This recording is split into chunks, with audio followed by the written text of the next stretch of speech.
Good afternoon, my dear students. Here I am back again, Mrs. Banerjee. And today I have decided to give you some assignments. I have decided to give you questions from the last 10 years CBSE board question paper. Yesterday I have already discussed the summary of the last lesson with you, and so I am certain that you'll be able to answer all the questions well. But before that, I would like to request you to obviously like my video, to share it with more and more friends of yours so that more students can get benefit from it, and also to subscribe my channel. And now let us proceed on to the questions. I shall discuss the answers also in a nutshell, but in spite of that, if you have any doubts, any queries, you can write it on the comment box, and surely I'll try and solve all your queries.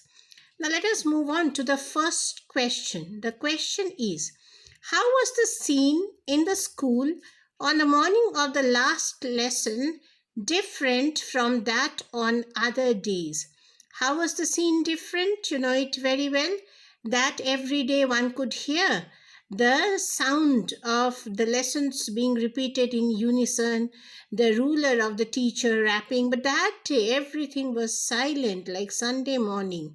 Moreover, Mr. M. Hamel had put on his best of attire, and he did not even scold Franz for coming late to school. The second question is, how does M. Hamel pay a tribute to the French language? It was the last lesson of French language. Mr. M. Hamel had put on his best of clothes in order to pay a tribute to the language. Moreover, in his speech, he calls French to be the most beautiful, the most logical language of the world. And he also says that as long as people are enslaved, and if they hold on to their national language or their mother tongue, as they will have a key to prison.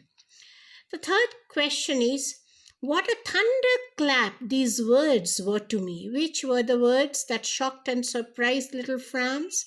You know it very well, when M. Hamel for the first time told him or the entire class that it was his last lesson, Franz was really surprised.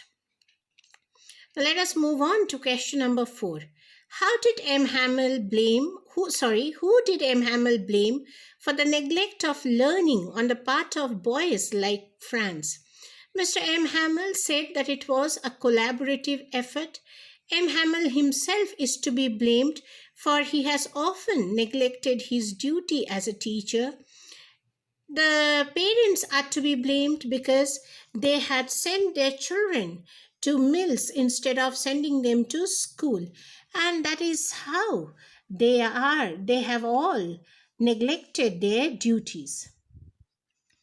And the next question is, how did Franz react to the declaration of M. Hamel that it was their last French lesson?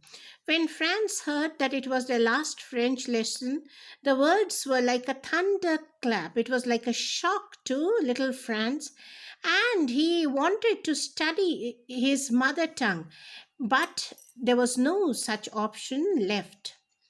The next question is, how did M. Hamel say farewell to his students and the people of the town? So I have already discussed with you that how did Mr. M. Hamel say farewell to his students and the people of the town? In his speech, M. Hamel told his students that French was the most beautiful, the most clearest, and the most logical language. Towards the end of his lesson, he also wrote Vive la France, that is, long live France, on the board. And finally, when he could hear the Prussians coming, he made a gesture with his hands to the students and the people of the town to leave the class. The next question is, why had the bulletin board become a center of attraction for the last 2 years? You know it very well that several bad news had come from the bulletin board for the last 2 years. The news of the lost battle, the memorandums being issued, the orders of the commanding officer. And that is the reason why the bulletin board had become a center of attraction for the last 2 years. The next question is, what was tempting Franz to keep away from school that morning? There were many things. that tempted Franz to keep away from school that morning. They are, first of all, the weather was too pleasant, mesmerizing. Franz was desirous of spending his day outdoors. He could hear the birds chirping, the Prussians drilling, and moreover, he was not prepared with his lesson of participle as well. The next question is, what was unusual about M. Hamel's dress and behavior on the day of his last lesson? M. Hamel had worn his best of attire on the day of his last lesson. He had worn his green coat, his frilled shirt, and his black silken cap. Moreover, M. Hamel on other days was a bit of a cranky, but that day he was very polite and patient with his students. Question number 10, you can say, how did Franz perform when his turn came to recite, and how did M. Hamel react? When it was Franz's turn to recite, he wanted to recite the rule of the participles in the best possible way, but he got stuck in the very first word.